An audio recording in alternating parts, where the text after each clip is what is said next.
Babaji, the topic for today is meditation and samadhi. The first question, Babaji, what are the benefits of meditation? And if meditation is one of the powerful exercises for spiritual growth, why is it not made mandatory or given the ultimate importance?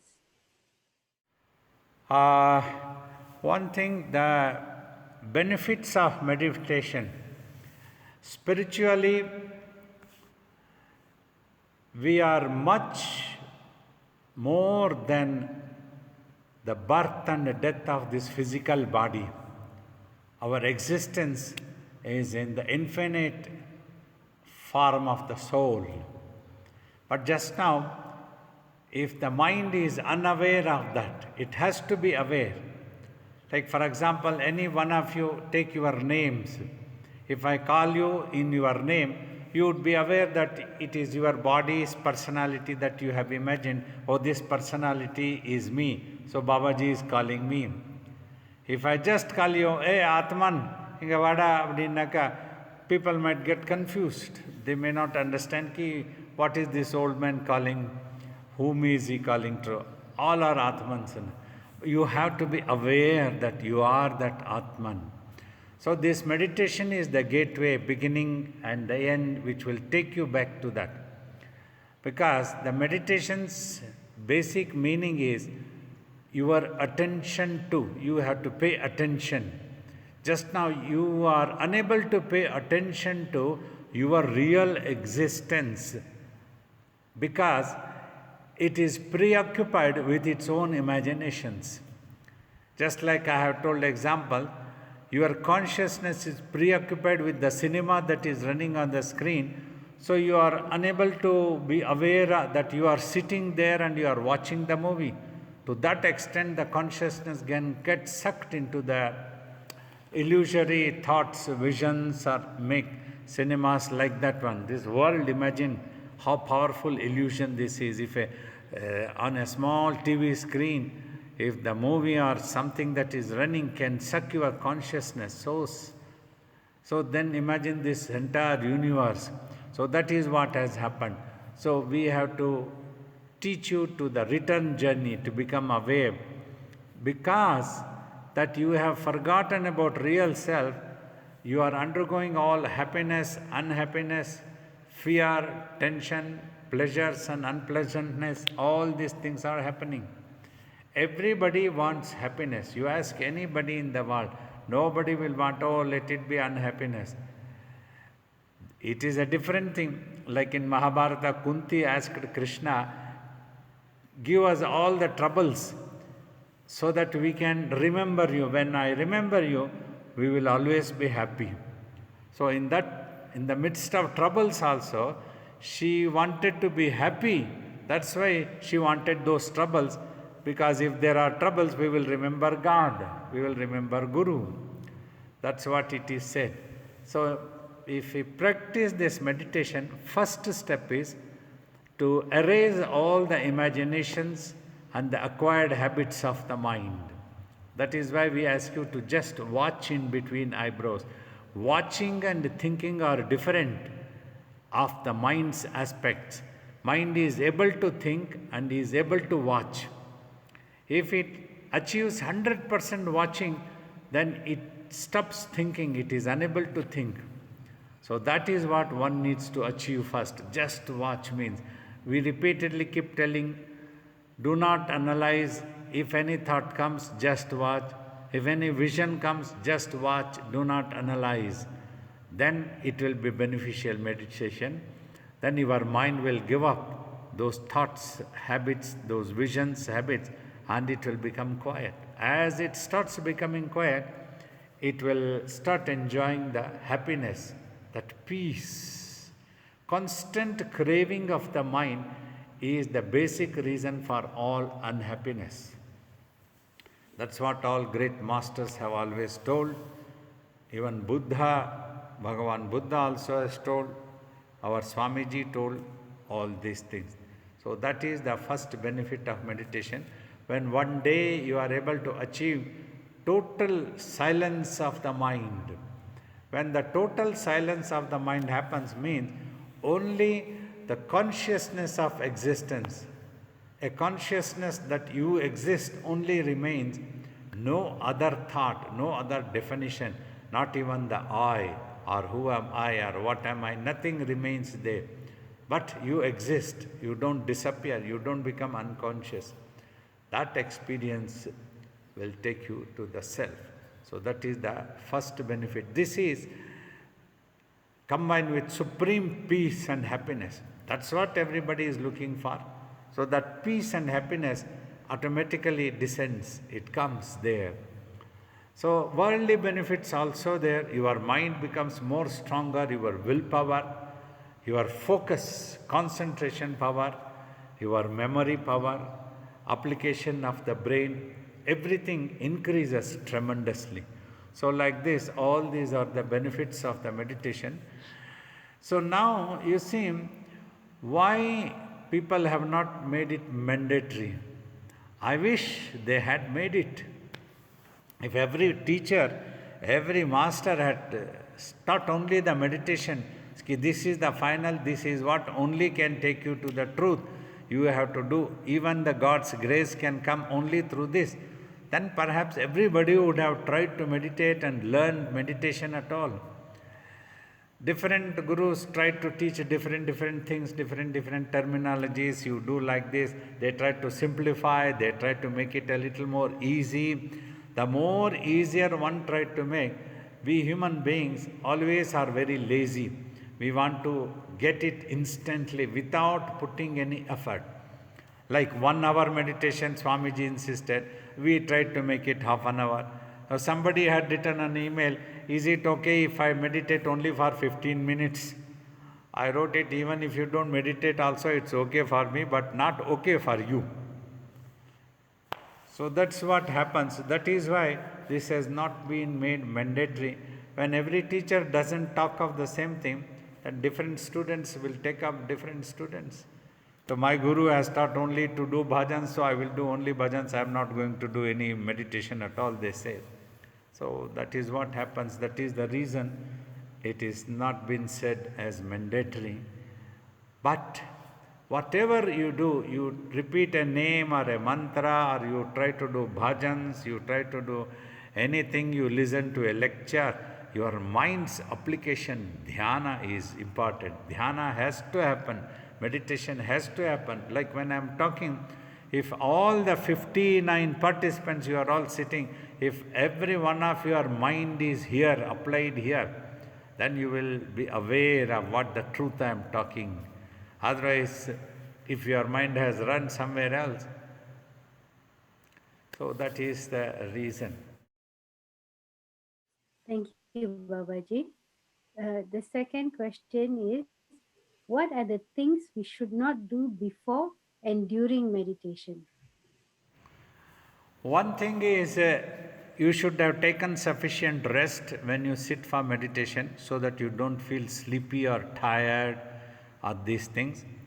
And also, after taking a meal, you should give sufficient time to get it digested properly. Then again, you should not feel sleepy or tired. That's, don't eat very heavily at one time. Try to split it as into smaller meals, 3 times, 4 times, little. Whenever you feel hungry, eat little so that you can meditate well. So these few things are very important. And then when you sit, relax. Let the world be aside. We don't have to carry the entire universe on our heads. We just have to bother our minds to clean up that one. So relax. Relaxing and in a gentle way. Don't be harsh to yourself. Gentle, be gentle. Sit. That's why our Swamiji, our Guru, was so unique. He prescribed you can sit in any comfortable posture. There is no prescription you have to sit like this only. If you cannot sit, you cannot meditate. What Swamiji thought? There shall not be any excuse that you don't meditate. You just meditate. You cannot sit in a particular posture, any other posture. You can sit on a chair, meditate. You close the eyes. That is simple. So like that he taught. So these are the things. Then Follow the 4-point instructions. Remember, like a command. It is coming from your commander. Don't take it lightly that an old man is simply repeating, sit down, close the eyes, this, do, that, do not. It is the commander who is giving. Yeah, otherwise, you will be shot dead if you don't do that one. You think seriously, then you will become definitely serious. Close your eyes gently. That you do first. Don't keep watching here and there. Gently close. And just immediately start watching the front portion here in between eyebrows. Fix your eyeballs there and just watch. Any thought comes, you just watch. Any vision comes, you just watch. So that is what you have to do. During that, you don't have to repeat any mantra. Don't repeat means don't repeat. It's an order. And then don't imagine. Third point. Don't imagine any thought appears. Mind has a tendency to imagine why this thought is bad, why is this coming, who made this to come. No need. Adallan thevayilla. Don't bother. Just don't ignore and watch. Then that will disappear. That thought will disappear. So do not imagine. It's an order, right? And do not open your eyes. Gradually, we have to make you sit for 1 hour. So far, we have been a bit lenient and sweet and soft to you all, making you to sit only for 30 minutes. Very soon, we will plan to do it for 1 hour of meditation. Remember, I am not going to spare any one of you. I am the commander, I am your master, I am your mother, I am your father. So, these are the things you have to do and don't do. Thank you, Babaji. The next question.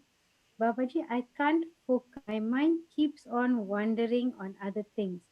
How do I fix this, Babaji? Just think that with a cane, your master is just standing behind you. Any moment he can hit you on your head. Then you will start watching. That seriousness has to come. By practice, for long time immemorial, by practice, mind has gone out of control. Slowly, slowly you practice in a gentle way. Master has asked me to watch means let me watch. That is all. Like Swamiji said, remember, he used to say, a couple of times he told me, when the Jangama sage appeared, he just touched me and told me, gently close your eyes, concentrate your mind and sight in between eyebrows and just keep watching there and do not repeat anything, don't imagine anything, don't open your eyes. Swamiji said, I just did it. Instantly, he did it. He never questioned anything. See the obedience of a student to his master. Our Swamiji's obedience to Jangama sage, Lord Shiva. So that's why he could get into tapas. If only any one of us follow, so anybody can get into tapas. So remember the instruction. These are the instructions of the master. I cannot afford to think anything else. I cannot afford to allow the mind to run away. I have to just watch. Babaji, during meditation, why do we have headache when we try to focus in between the eyebrows?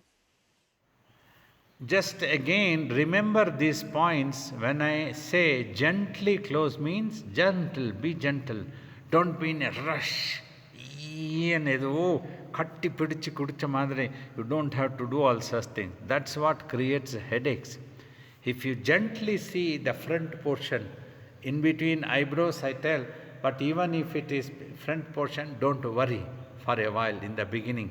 In due course of time, it will come into in between eyebrows. If you gently watch, படுத்து தூங்குற போது தலையா வலிக்கும் மஜாவா நன்னா தூங்குறோம் இல்லையா அதே மாதிரி gently just close your eyes and watch and there won't be any headache. When you try to rush and when you become irritated and you feel like banging your head onto the wall, if it is not coming, if all thoughts are coming running, அதெல்லாம் தேவையில்லை. ஜென்டலாக சும்மா பார்த்துக்கினே இருந்தால் போதும். You just keep வாட்சிங் in between eyebrows. அப்படி பண்ணால் headache won't come. It will not come. It should not come at all. Thank you, Babaji.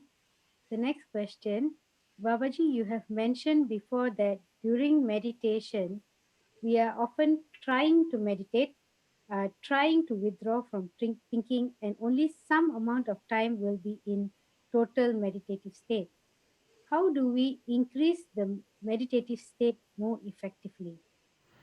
The more that you are able to keep quiet mentally, there's one suggestion at this point: occasionally or every day or once in a week, for at least 1 hour or 2 to 3 hours, little bit if you get time, try to observe Maunam. Quietly sit at one place in a room, don't meet anyone, don't talk to anyone, don't think about anything, silently sit, practice like that. Then slowly your mind also will practice to become quiet. So if you have become, in the society we all become very talkative, keep talking, talking, talking, talking, we have to do all the things, kata, kata, kata, kata, kata, kata, kata, and hours together. And the practice troubles us in meditation also. The mind becomes a chatterbox. So practice Yes, gently Babaji. like that one, keep watching like that. If even if every day also, if you can take out say 1 hour time, if you are unable to sit and meditate, just but you have to sit alone and just sit down. Don't see that you don't become mad when you sit alone. Quietly, pleasantly think about God, think about the Atman, think about Guru, all the good things, think about those things forcibly. Then you will practice. It is practice only. Abhyase tu kaunteya, like to Arjuna, Krishna said ki when by abhyasa balam, padakam, that is the habits of the mind. So, so like that if you practice and every day sit for meditation, not that one day Babaji comes online, we will sit and then afterward, poda every day yarda okkar mudiyum, அவர் என்னமோ சொன்னார்னு நம்ம முடியுமா? No. Every day you sit. First you sit half an hour, half an hour meditation, then half an hour silent. Don't talk to anyone, don't allow anybody to talk to you, silent. இல்லைண்ணா வீட்டுக்கிட்ட ஏதாவது கோவிலோ கொத்தளமோ இருந்தால் அங்கே போய் சும்மா உக்காருங்கோ, இல்லை வீட்லேயே முடிஞ்சதுன்னா ரூமில் ஒரு இடத்துல உக்காருங்கோ. These things will be very beneficial for meditation. Eventually you will achieve one day the silence of the mind. Thank you, Babaji.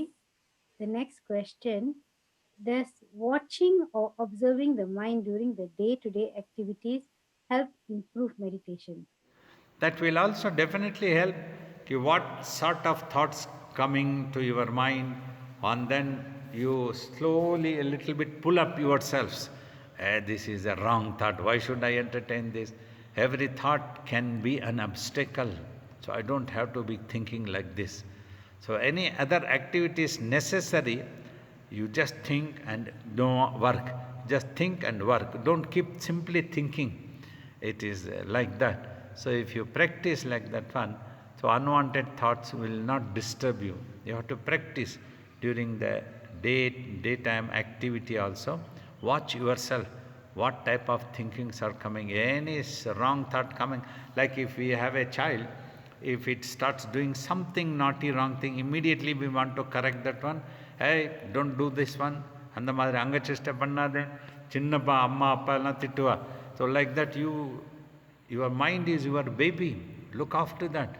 Any smallest wrong thought coming, immediately pull that.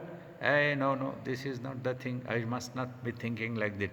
Let me think about my Guru. Let me think what I have to do next now. And let me get into that job. Keep yourself busy also. So these things will be very helpful. Thank you, Babaji. The next question, Babaji, is on Samadhi. Can Babaji please explain what is the state of Samadhi? You see, when it's quite difficult to give a particular definition of what it is. Samadhi means the mind which is wavering, spinning, going into a total stillness, quietness. That is the basic understanding of Samadhi. So that's what you have to achieve. Then when samadhi happens, you are not aware of anything, not about the body, not the surroundings, not even the I thought is there, like that. It happens. So one day when you dream to achieve this thing in this very life, this human life is the rarest of rare opportunity. That is the highest achievement one can do. Then you become aware of your real self. That is what is known as samadhi, total stillness. Not just you sit, close your eyes, இவர் சமாதியில் இருக்காருன்னா அப்படி இல்லை. உள்ள மனசு சும்மா ஆகணும், குவாய்ட்டாக சமாதி, ஸ்டில்னஸ், டுல், ஒன்றுமே ஆலோசனை வராமல், nothing should come. So that day, one day it will come. That is சமாதி. So, Babaji, what is the difference between being in complete meditative state and being in samadhi? Complete meditative state, when your mind is totally quiet once for all, that is the samadhi. It is all the same. When you are able to totally meditative at all times, you practice so much, so long. Like even if I am talking, I'll just tell, for example, if I am gossiping or you are gossiping to me, you make me, force me to listen to you, and I try to talk to you.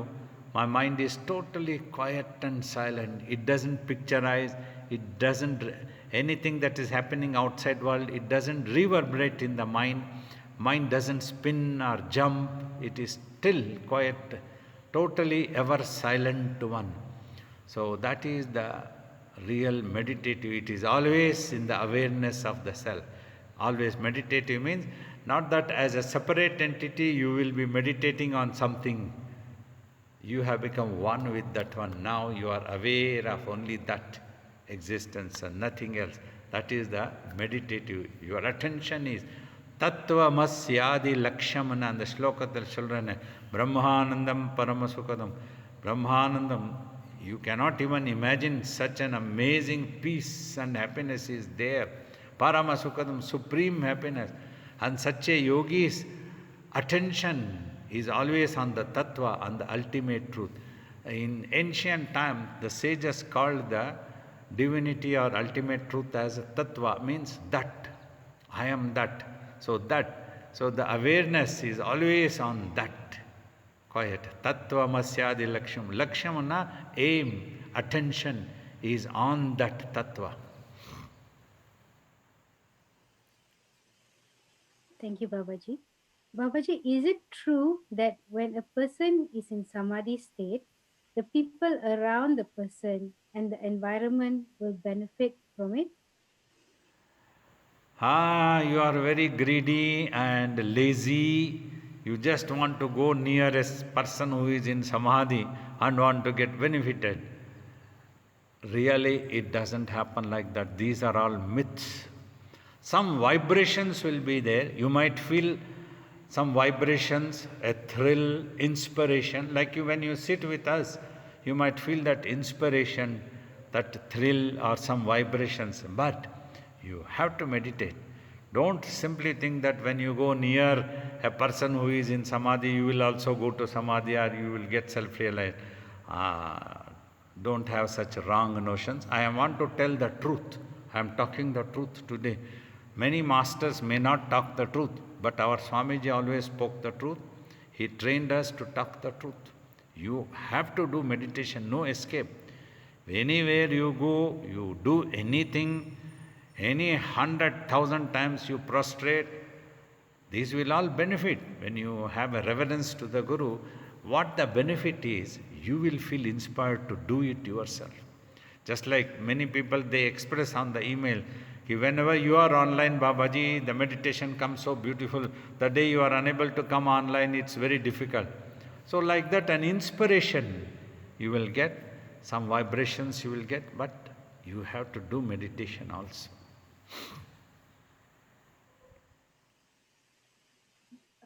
Babaji, when the mind is in samadhi, what happens to the body, Babaji? Nothing happens to the body, by practice. When a person is practicing tapas, slowly and smoothly the respiration of inhale and exhale smoothly keeps happening little bit, because at all times oxygen must be going inside the cavity and it must reach the brain. Otherwise, the body dies. That's why in ancient times a certain period has been given, only to a certain period can be. Otherwise, one has to come out in 24 hours and have a little bit of food that he can digest, so that it can give oxygen also, and the food also has to become blood.